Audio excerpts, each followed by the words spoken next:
observan los salmos, casi todos surgen de situaciones adversas y de pruebas en las que vivió David.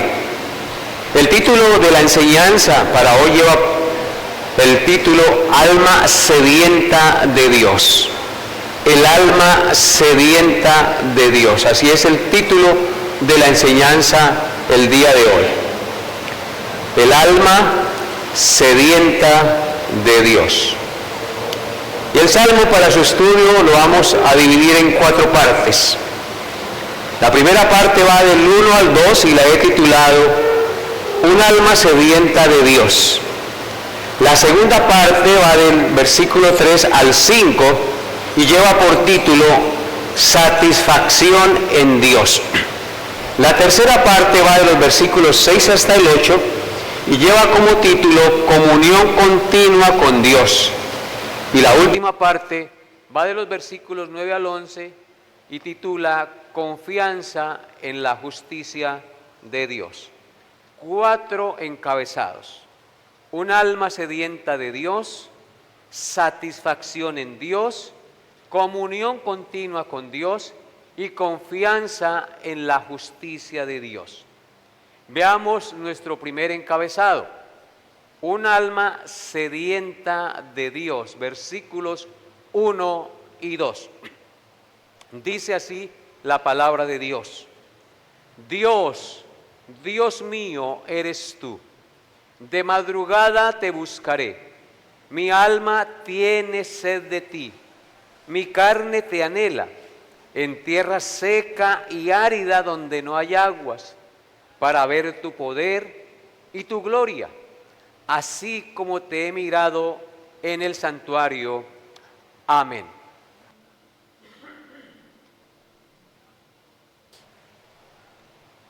Aunque el rey David está en el desierto físico de Judea, lo que nos enseña David en este pasaje es muy significativo. No es la necesidad de agua física, aunque está en un desierto.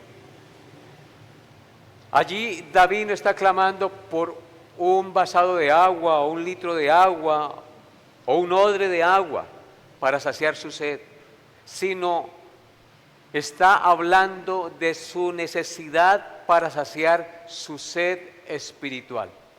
Realmente lo que David quiere saciar es su sed espiritual. David no busca a un Dios lejano, sino a un Dios personal del cual él dice que es su Dios, y lo busca con urgencia. Noten lo que dice el versículo 1. Dice, Dios, Dios mío eres tú, de madrugada te buscaré. Esto nos indica la necesidad de buscar a Dios primero antes que cualquier actividad del día. La necesidad de levantarnos en la mañana y de que nuestro primer pensamiento sea para Dios. Cada día, hermanos, con la ayuda del Espíritu Santo, tú y yo debemos proponernos buscar a Dios de todo nuestro corazón. Que nuestro primer pensamiento, como les dije, en la mañana, al despertar, sea para Dios. Que nuestro corazón se deba a Dios cada día. Nuestras acciones deben ser guiadas por Dios. Nuestros pensamientos deben ser guiados por Dios.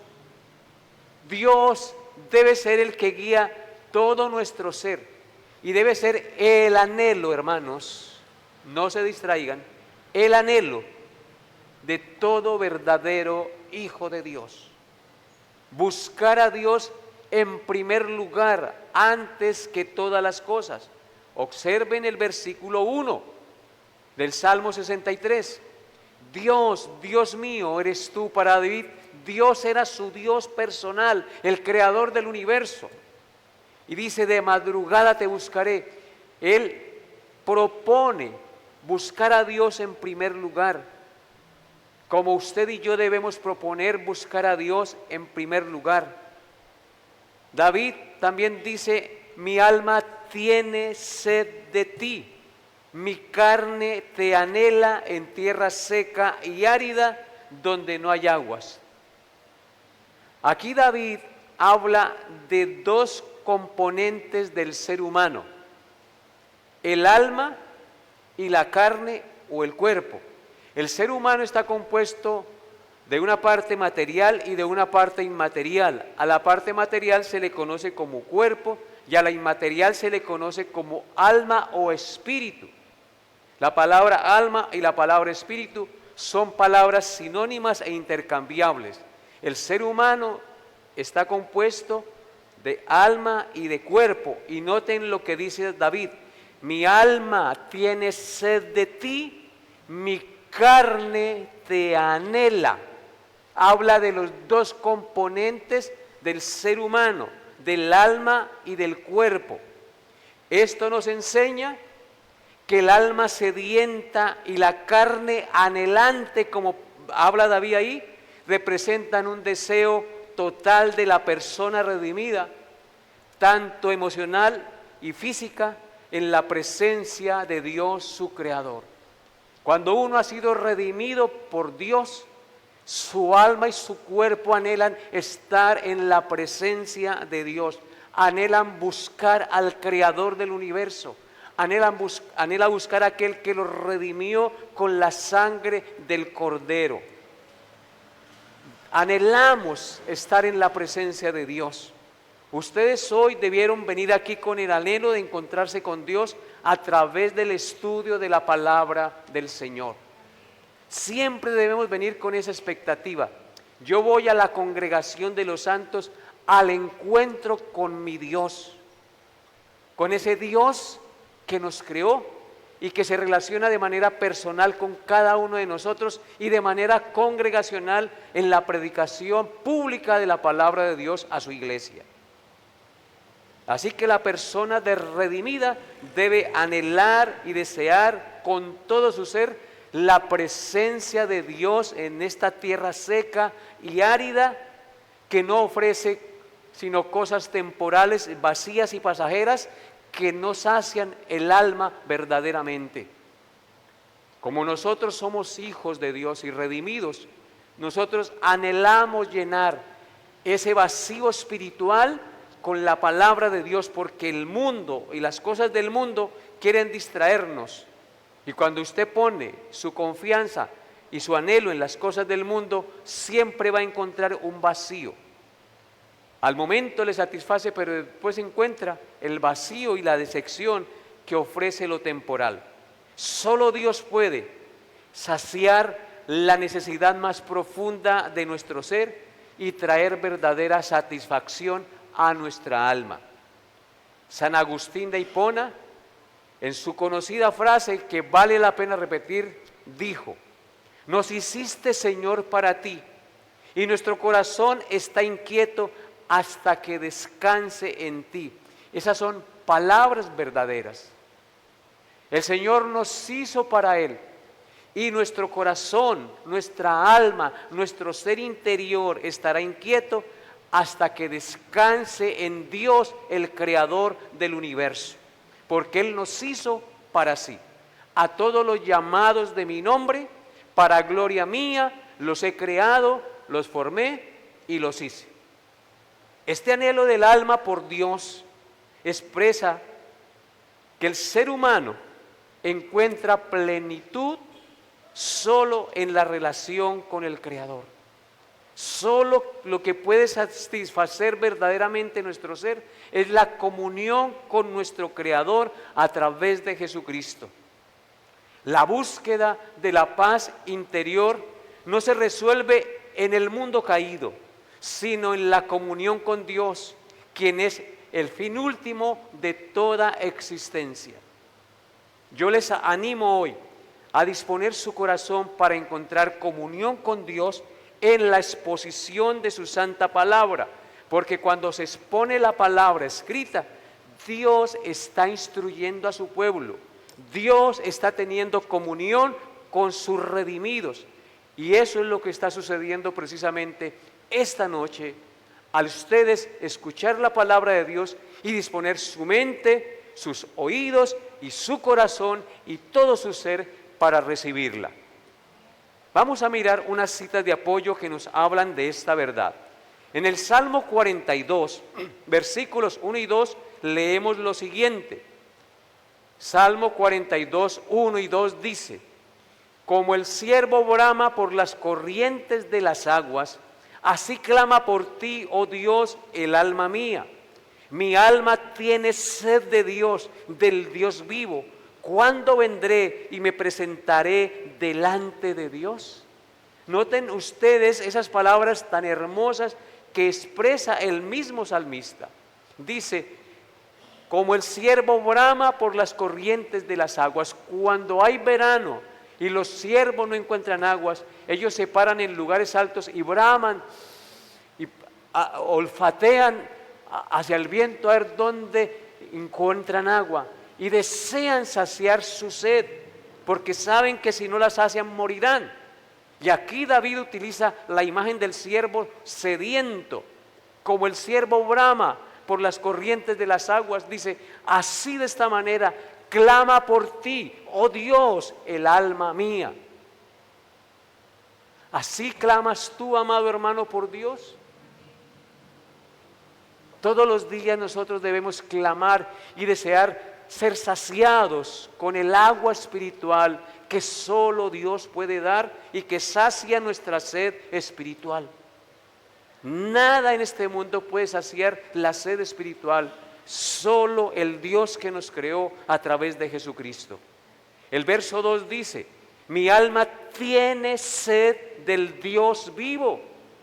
Hermanos, nosotros creemos en un Dios vivo, no creemos en una estatua que tiene ojos y no ve, oídos y no oye, manos y no palpa, pies y no camina, boca y no habla. Nosotros creemos en un Dios vivo, que aunque no lo vemos, sabemos que existe y que se manifestó en la persona de Jesucristo, el cual venció la muerte y destruyó el pecado y se levantó de entre los muertos. Mi alma tiene sed de Dios, del Dios vivo, del Dios verdadero. ¿Tienes tú sed del Dios vivo y verdadero, amado, que me escucha? Que así sea. Y luego dice: ¿cuándo vendré y me presentaré delante de Dios? El Hijo de Dios, el redimido, anhela estar en la presencia de Dios para saciar su sed espiritual, porque sabe que Él es el único que lo satisface. Ni el dinero, ni el sexo, ni los bienes materiales, ni los paseos pueden saciar el alma del ser humano, solo el Dios que nos creó. Por eso el salmista entendió estas cosas y nos dejó esto plasmado, inspirado por el Espíritu Santo, para que tú y yo tuviésemos esa disposición, esa hambre y esa sed de Dios. En Isaías 55, versículo 1, leemos las siguientes palabras también. Isaías 55, versículo 1 dice: a todos los sedientos, venid a las aguas, y a los que no tienen dinero, venid, comprad y comed. Venid, comprad sin dinero y sin precio vino y leche. Hermanos, aquí tenemos otra promesa maravillosa de nuestro Dios. Dice que a todos los sedientos, ¿de quién? De Dios. De Dios. No los sedientos de ir a pasear, no los sedientos de conseguir plata, no los sedientos de conseguir nombre y renombre en este mundo, sino a los sedientos de Dios, a los que entienden que son pecadores y necesitan el perdón de Dios. Les dice: venid a las aguas que pueden saciar su sed espiritual. Y a los que no tienen dinero, todo es gratis, porque la salvación es por gracia. Venid, comprad y comed sin dinero y sin precio, vino y leche. El vino y la leche, símbolo de la abundancia y de la prosperidad divina para el pueblo de Dios. Qué importante entender esto. Y Mateo 5, versículo 6. Mateo 5, versículo 6 dice: bienaventurados los que tienen hambre y sed de justicia, porque ellos serán saciados. Fíjense la bienaventuranza, la promesa de tener hambre y sed de Dios. El que tiene hambre y sed de Dios desea ser una persona justa, desea proclamar la justicia y llegar con la justicia de Dios en la obra salvadora al corazón del impío, para que él pueda ser librado de la esclavitud del pecado y saciar su sed y necesidad espiritual. Bienaventurados los que tienen hambre y sed de justicia, porque ellos serán saciados. ¿Quién es entonces el único que puede saciarnos en la vida espiritual? Solo Dios a través de Jesucristo. Este anhelo encuentra cumplimiento en Jesucristo. Este anhelo, vuelvo y repito, encuentra su cumplimiento en Cristo. En Juan 7, versículos 37 y 38 dice, Juan 7, 37 y 38. En el último y gran día de la fiesta, Jesús se puso en pie y alzó la voz diciendo, si alguno tiene sed, venga a mí y beba. El que cree en mí, como dice la Escritura, de su interior correrán ríos de agua viva. La promesa del Señor Jesús, si alguno tiene sed de Dios, si alguno quiere saciar su vida espiritual verdaderamente, no encontrará la saciedad en Buda, ni en Mahoma, ni en ninguno de los gurús espirituales que pululan en el mundo. Solo Jesús puede saciar la sed espiritual. Se puso en pie y alzó la voz de manera pública diciendo a toda la multitud, si alguno tiene sed, venga a mí y beba. Ningún hombre sobre la tierra ha dicho lo que Cristo dijo de sí mismo. Él se presenta ante la multitud como la fuente de agua que puede saciar la sed espiritual. Y dice que el que cree en Él, como dice la Escritura, como está escrito, de su interior correrán ríos de agua viva. Esto dijo del Espíritu Santo que habían de recibir los que creyeran en Él. Así que, hermanos, esto es maravilloso. El Señor Jesús también le dijo a la mujer samaritana en Juan 4, 13 y 14. Juan 4, 13 y 14. Respondiendo Jesús le dijo, cualquiera que bebiere de esta agua volverá a tener sed, mas el que bebiere del agua que yo le daré no tendrá sed jamás, sino que el agua que yo le daré será en él una fuente de agua que salte para vida eterna. ¿Quién de los que está aquí quiere morir? La mayoría, lo lógico es que no quiera morir, aunque hay gente que se quiere morir y se suicida. Pero dentro de términos normales, uno no quiere morir. Pero tenemos que morir un día, ¿no es verdad? La pregunta es, ¿a dónde voy después de que yo muera? Cristo aquí nos da la promesa.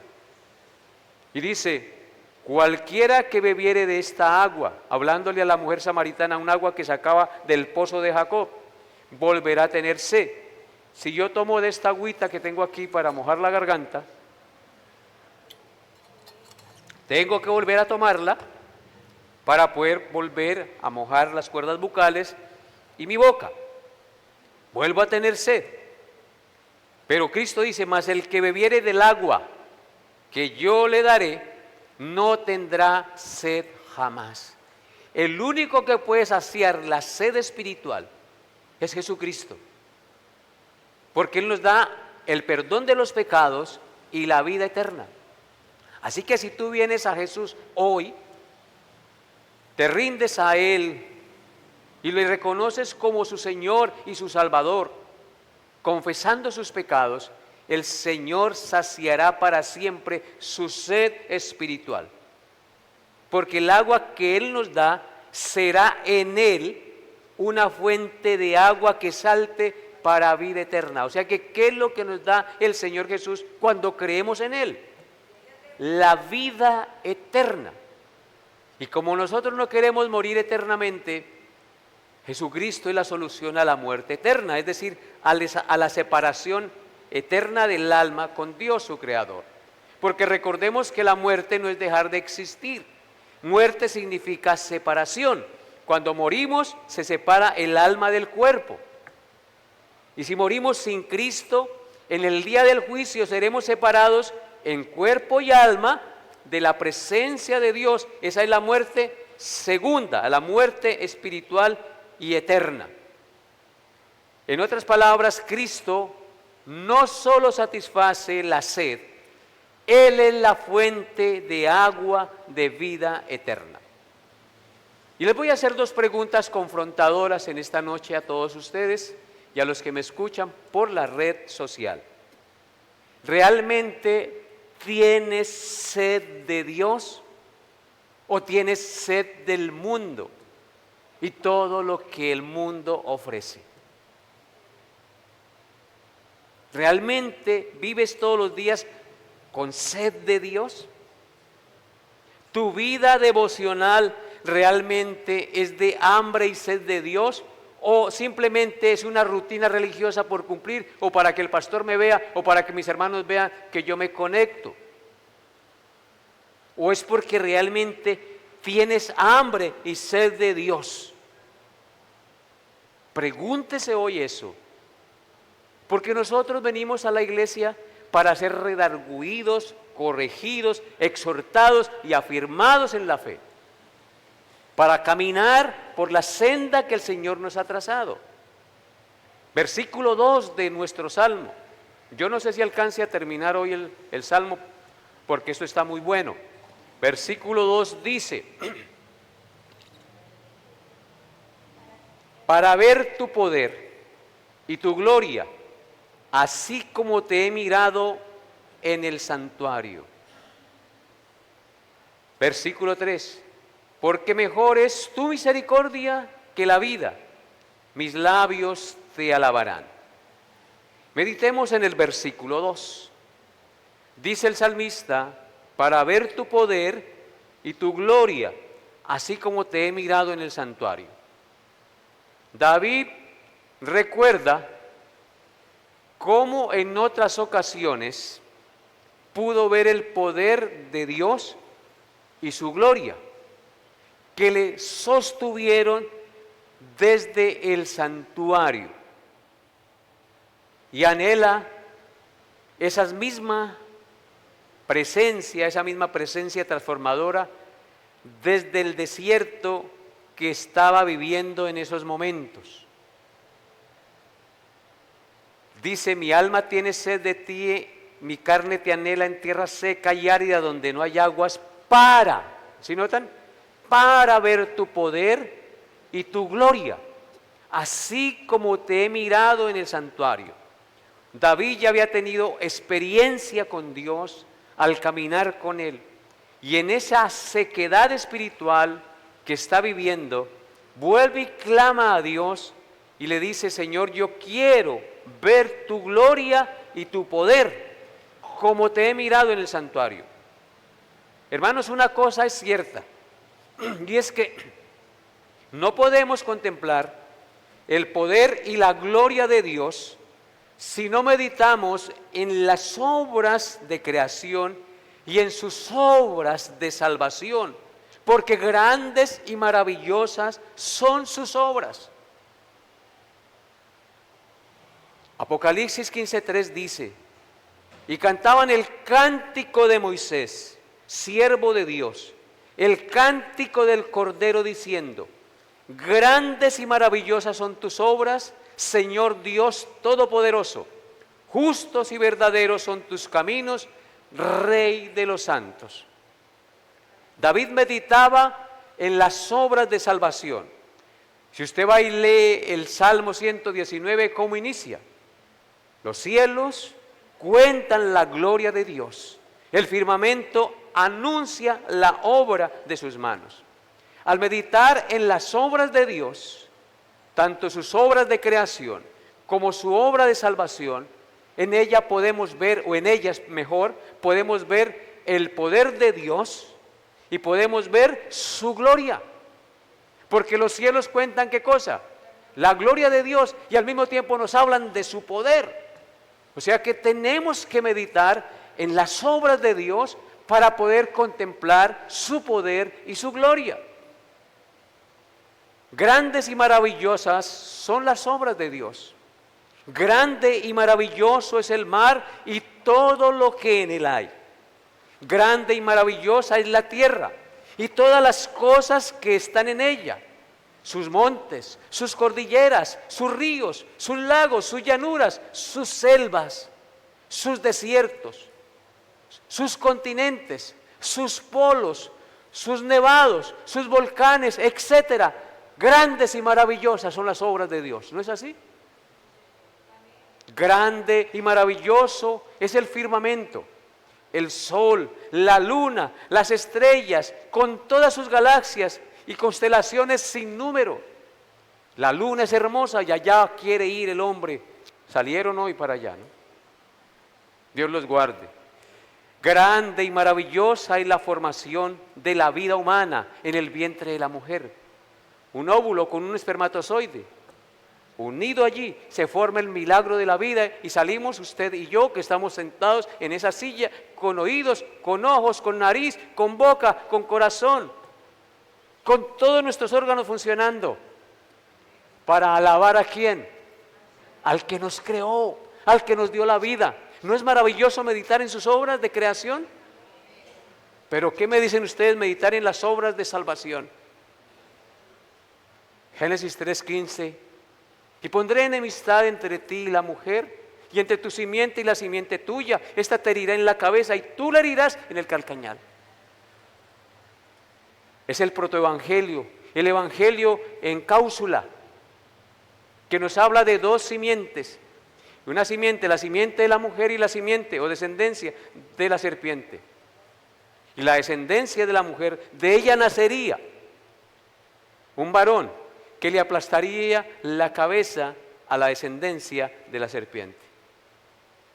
Y comienza el plan redentor desde el Génesis. Cuando Adán y Eva pecan, ellos estaban desnudos e hicieron hojas de higuera y se cubrieron. Y cuando vino Dios a tomarles cuentas, se escondieron. Y después Dios los saca a la luz. ¿Y qué hizo Dios? Mató 2 corderos dentro del Edén. Les hizo túnicas y los vistió. Las obras de salvación mostradas en los 2 corderos, tipificando a Cristo, el que moriría para cubrir la vergüenza de nuestra desnudez, de nuestro pecado. Y si nos adelantamos a Abraham, en el capítulo 12, que Dios lo llama: vete de tu tierra y de tu parentela y de la casa de tu padre, a la tierra que yo te mostraré, y haré de ti una gran nación, y te bendeciré. Bendeciré a los que te bendijeren y a los que te maldijeren, maldeciré. Y serán benditas en ti todas las familias de la tierra. ¿De quién estaba hablando? De nosotros, pero de un Salvador que bendeciría a todas las familias de la tierra. Y sigue el plan redentor, y yo me quedaría ahí charlando. ¿Y cómo viene el Salvador? Por el poder del Espíritu Santo engendrado en el vientre de una virgen, y nace siendo un niño, y crece y lleva una vida perfecta sin pecado. La vida perfecta que tú y yo no podemos vivir, Él la vivió por nosotros. La ley que no podemos cumplir, Él la cumplió por nosotros. El pecado que no podemos vencer, Él lo venció por nosotros. Y como un cordero fue llevado al matadero, muriendo como sustituto en nuestro lugar, recibiendo la ira y el castigo que tú y yo merecíamos recibir. Y fue sepultado y al tercer día resucitó, resucitando la muerte que tú y yo no podíamos resucitar. Y ascendió al cielo y está sentado a la diestra del Padre, para que tú y yo, si creemos en Él, un día estaremos con Él en el cielo, en la gloria de nuestro Padre. Y eso es meditar en las obras de salvación. ¿Cómo vamos a poder ver el poder y la gloria de Dios si no meditamos en sus obras de salvación y en sus obras de creación? Necesitamos, y eso es lo que está diciendo David aquí. Vuelvan conmigo al Salmo. Vamos a leerlo desde el versículo 1. Dios, Dios mío, eres tú. De madrugada te buscaré. Mi alma tiene sed de ti, mi carne te anhela en tierra seca y árida donde no hay aguas. ¿Para qué anhela ver al Señor y calmar la sed? Para ver tu poder, ¿sí ve? Y tu gloria, así como te he mirado en el santuario. A Dios no se puede ver, porque Él es espíritu, pero los cielos cuentan la gloria de Dios. Y el firmamento anuncia la obra de sus manos. Y como dice Romanos en capítulo 1, versículo 18. Porque su poder y deidad se hacen claramente visibles desde la creación del mundo, siendo entendidas por medio de las cosas hechas, de modo que ninguno tiene excusa. Así que, hermanos, grande y maravilloso es el poder de Dios y su gloria. Pasamos ahora, hermanos, al versículo 3 y 5, al segundo punto. Satisfacción en Dios. Satisfacción en Dios. Versículos 3 al 5. Porque mejor es tu misericordia que la vida, dice David. Mis labios te alabarán. Así te bendeciré en mi vida. En tu nombre alzaré mis manos. Como de meollo y de grosura será saciada mi alma, y con labios de júbilo te alabará mi boca. Amén.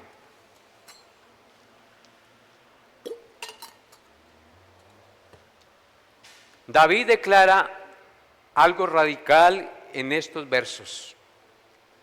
Dice que el amor de Dios es mejor que la vida misma, y por eso sus labios lo alabarán. En nuestra versión dice, porque mejor es tu misericordia que la vida. La palabra misericordia viene de la palabra hebrea Gesed, con H, Gesed y D final, que significa amor fiel del pacto.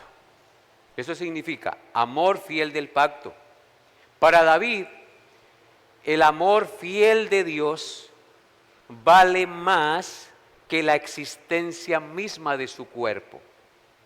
Si tuviera que elegir entre vivir sin Dios o morir disfrutando de su amor, elige pues obviamente lo segundo, porque ¿de qué nos sirve existir en esta tierra si no tenemos el amor de Dios?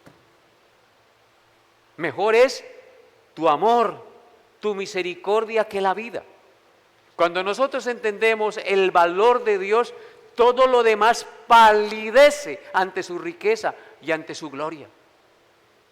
Y así tú y yo debemos mirar a Dios como lo más grande, como lo más sublime, como lo más sagrado, en lo cual nos regocijamos día a día. Y en el agua en la cual podemos saciar nuestra sed espiritual. La consecuencia lógica de entender esta verdad del amor misericordioso de Dios hace que nuestros labios irrumpan en alabanza. Observen lo que dice el versículo 3 al final y el versículo 4. Porque mejor es tu misericordia que la vida, mis labios te alabarán. Cuando uno entiende que mejor es la misericordia que la vida, irrumpe en nuestros labios en alabanza. Dice, así te bendeciré en el versículo 4, en mi vida. En tu nombre alzaré mis manos. Así que la consecuencia lógica de entender la verdad del amor misericordioso de Dios hace que nuestros labios irrumpan en alabanza a Dios. Cuando por la gracia de Dios entendemos el amor misericordioso de Dios, nuestro corazón alaba y bendice al Creador por su amor inefable y maravilloso.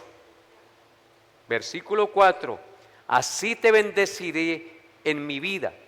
En tu nombre alzaré mis manos.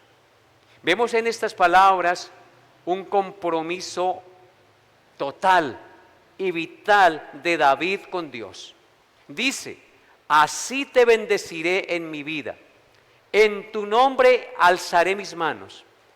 Esto significa que su adoración a Dios no es un evento de domingo solamente como a veces pasa, sino un estilo de vida mientras respire y viva en esta tierra, donde presentemos nuestros cuerpos a Dios en sacrificio vivo y santo, agradable a Dios.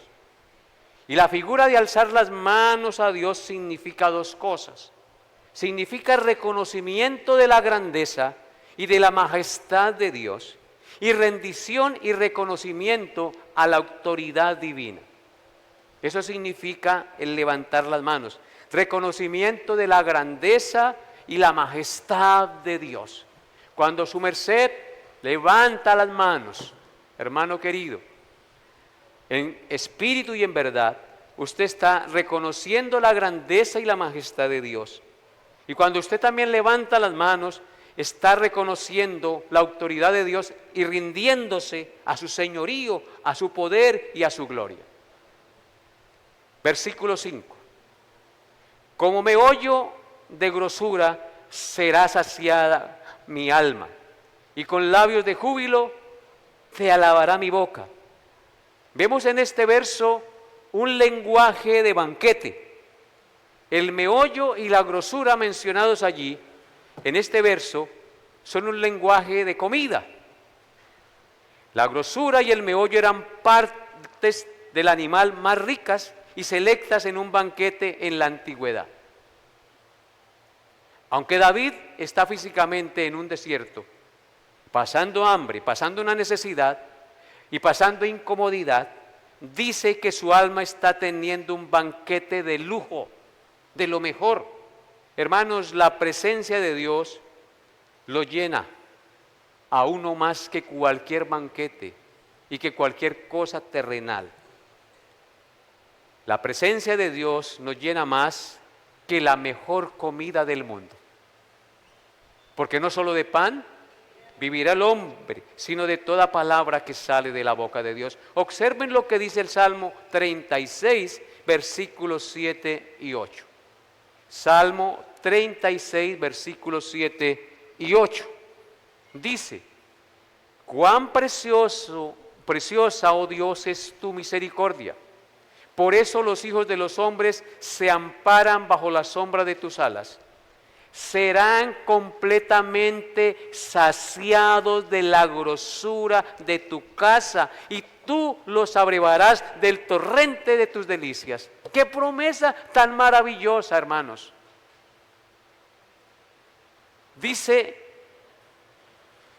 que la misericordia de Dios es preciosa y por eso los hijos de los hombres se amparan bajo la sombra de las alas de Dios y por esta razón serán completamente saciados. ¿Quién es el único que puede saciar el alma? Dios nuestro Señor. Dice, saciados de la grosura de tu casa, con grosuras y meollos, dice, y tú los abrevarás del torrente de tus delicias. Seremos alimentados con alimento sólido y con la bebida espiritual que sacia la sed. En el Salmo 65, versículo 4, dice el salmista, Salmo 65, 4, bienaventurado el que tú escogieres y atrajeres a ti, para que habite en tus atrios. Seremos saciados del bien de tu casa, amén, de tu santo templo, bendito sea el Señor. Seremos saciados, tú eres bienaventurado, y hoy has venido a este lugar para ser saciado del bien del torrente de la casa de Dios. Si tú eres un hijo de Dios y tienes el Espíritu Santo, estás siendo edificado, consolado y animado y fortalecido en tu espíritu con estas palabras que están escritas en la santa palabra de Dios.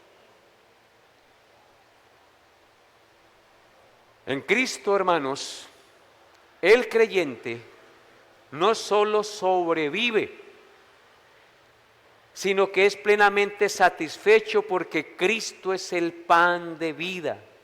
En Juan 6:35 Él dijo, Jesús les dijo, yo soy el pan de vida. El que a mí viene nunca tendrá hambre, y el que en mí cree no tendrá sed jamás. Completamente saciados. No hay necesidad espiritual en los hijos de Dios, porque tenemos un Padre que nos dio el pan vivo que descendió del cielo, que realmente sacia nuestra alma de manera profunda y para siempre.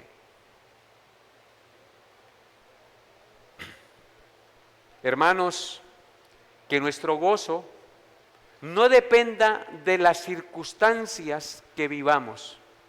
Que si tengo plata, entonces estoy alegre. Yo sé que no tener plata es difícil y es duro, pero eso no le debe robar la paz. Que no dependa su gozo de las circunstancias que esté enfrentando. Que su gozo dependa de saber que tú eres un hijo de Dios, que el Espíritu Santo mora en ti y que Cristo es tu Salvador, que murió y pagó por tus pecados. Es la mayor riqueza que podemos tener. Nada nos podrá separar del amor del Señor. Aprendamos a deleitarnos en Dios en la escasez. Dios dijo, no te desampararé ni te dejaré.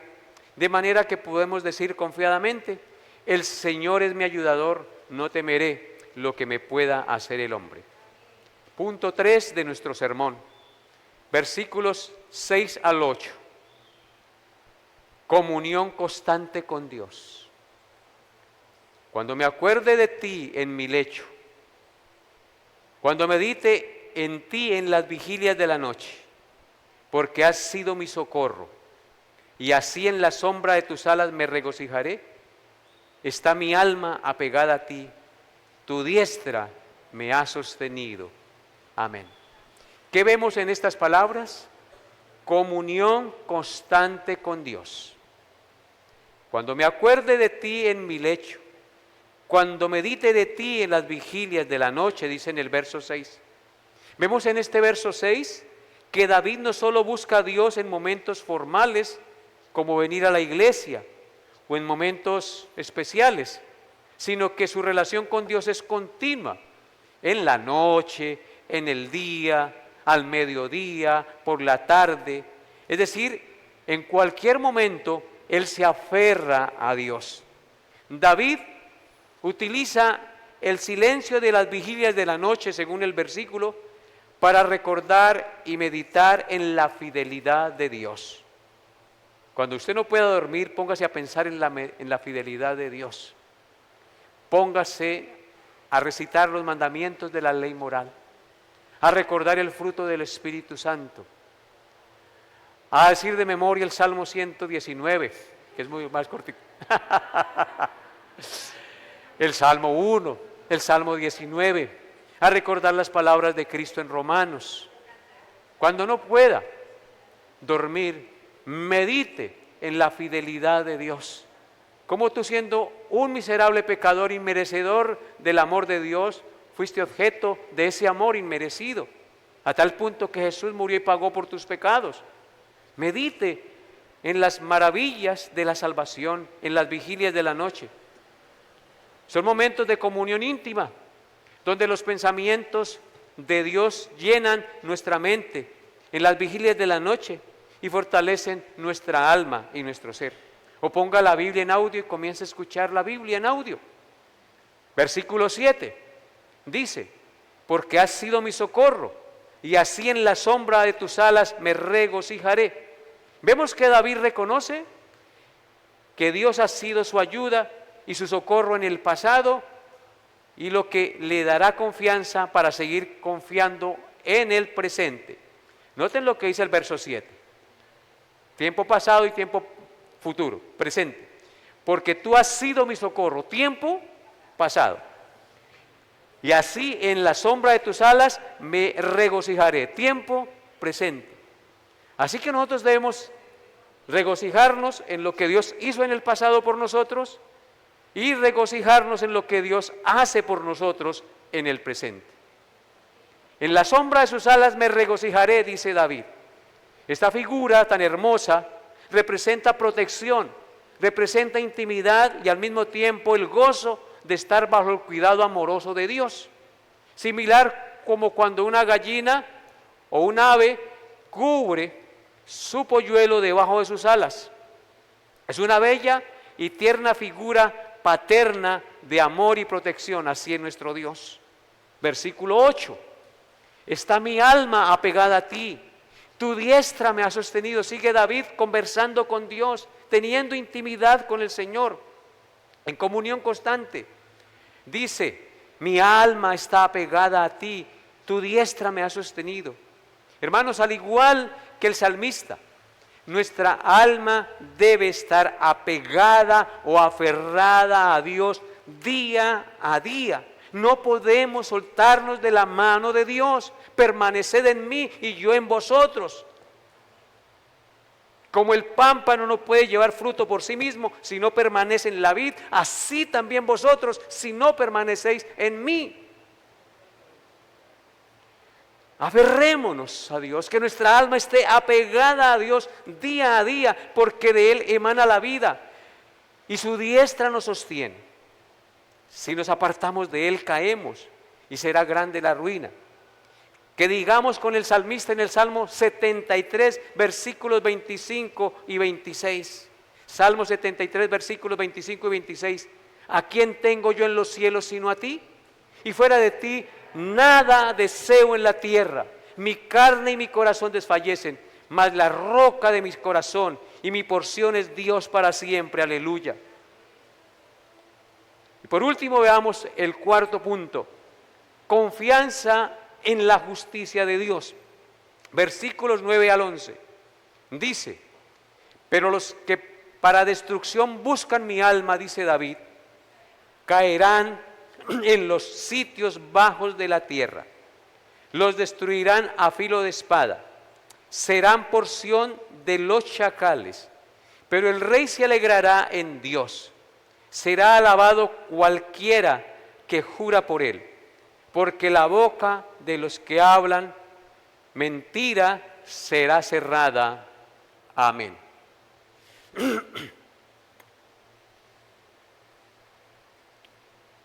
Vemos en los versículos 9 y 10 algo muy interesante.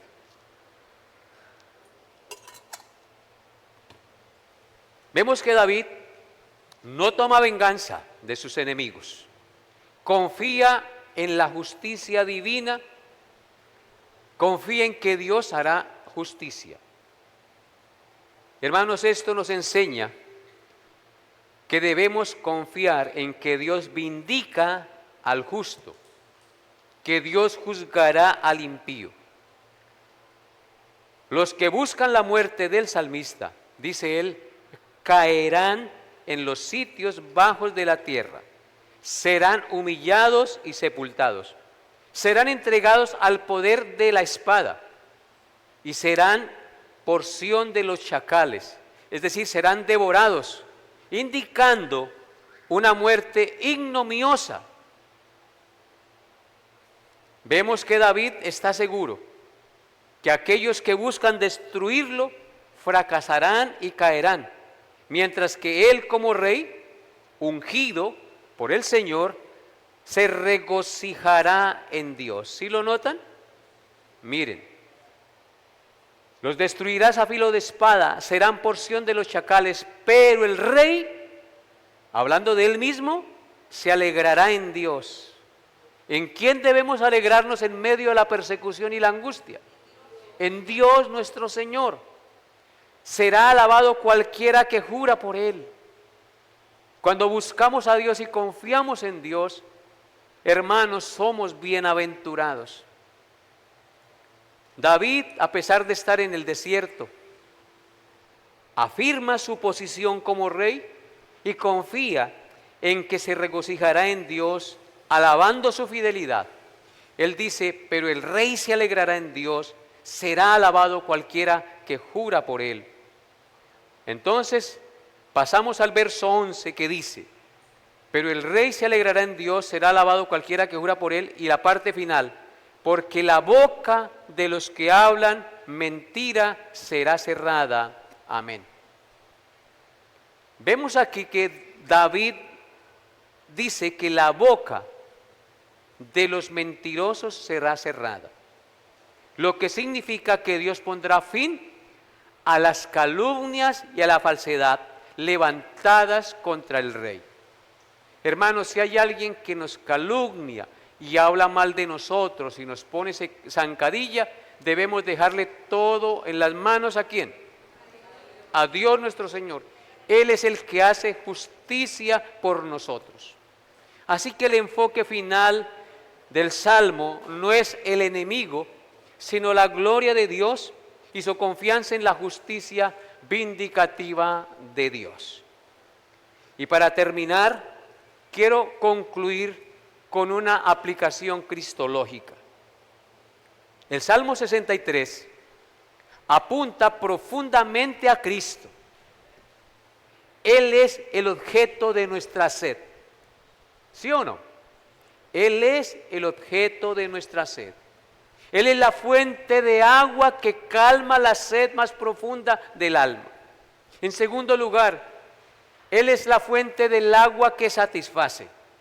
En tercer lugar, Él es la presencia que sostiene al justo en medio de las adversidades en esta tierra. Y por último, Él es el Rey que vindica al pecador arrepentido y lo libra de la mano de su enemigo. Cristo ya nos libró del poder de Satanás, del poder del pecado y del poder de la muerte. Un día, aunque un día moramos en este cuerpo, resucitaremos como Cristo resucitó y recibiremos un cuerpo incorruptible e inmortal. Un alma que ha probado a Dios nunca puede vivir sin Él. Siempre tendrá hambre y sed de Él y buscará que su alma sea saciada de Él. Oremos al Señor. Colóquense de pie, por favor. Señor, humildemente y con reverencia en este momento, te pedimos que nos des un corazón que te anhele más y más cada día. Que cualquier cosa de este mundo no haga interrupción entre ti y nosotros. Que te anhelemos más que cualquier cosa, por más valiosa que sea en este mundo. Líbranos de una fe superficial, Señor. Ayúdanos a fortalecer nuestra fe cada día en la lectura de tu palabra, en la oración, en la comunión contigo. Enséñanos a decir siempre la verdad. Ayúdanos a entender que es mejor tu misericordia que la vida y que en Cristo encontramos la plena satisfacción de nuestra alma. Ayúdanos a que nuestra alma esté apegada a ti día a día, Señor. Y decir, como dijo hoy el salmista, Dios mío eres tú. De madrugada te buscaré. Mi alma tiene sed de ti, mi carne te anhela, en tierra seca y árida, donde no hay aguas. Este mundo es una tierra seca y árida, que nos ofrece cosas que no satisfacen la sed más profunda de nuestra alma. Solo tú la puedes satisfacer, Señor.